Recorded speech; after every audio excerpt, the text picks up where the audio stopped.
สาวแฟนเก่าคนนั้นเจ้าตาสัมพันธ์ทิมอายไปมีคนใหม่แต่ก่อนเคยเป็น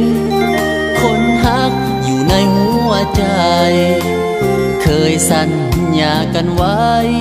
ลืมอายได้แค่น้องแก้วตาน้องและอายเคยกินลวกผักต้มหอยปิ้งเขียดหน้าน้อยจำแจวปลาแดกสัญญาอยู่เที่ยงหน้าน้อยสองเฮาค่อยๆสบตาน้องบอกหักอายเท่าฟ้าแต่มือนี่นะไปแล้วบอกคือถ้วยปลาแดกกลายเป็นอดี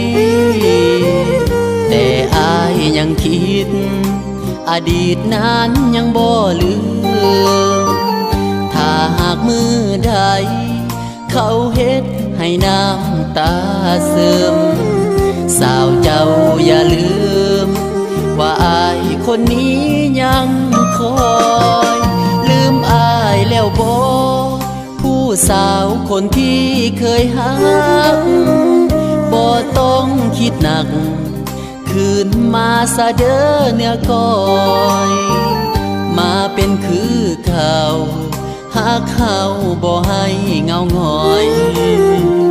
ป่าแดงถ้วยน้อยยังคอยน้องมาจ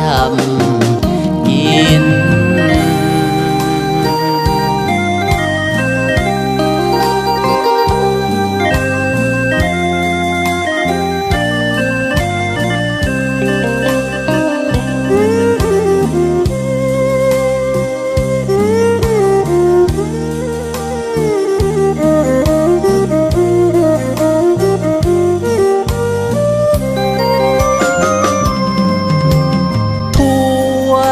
ปลาแดกกลายเป็นอดีตแต่อายยังคิดอดีตนั้นยังบ่ลืมถ้าหากมือใด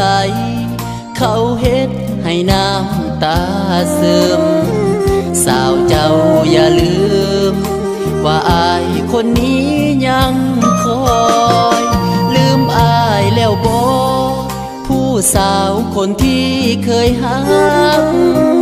บ่ต้องคิดหนักคืนมาซะเด้อเนื้อก้อยมาเป็นคือเขาหักเขาบ่ให้เงาหงอยป่าแดงถ้วยน้อยยังคอยน้องมาจำ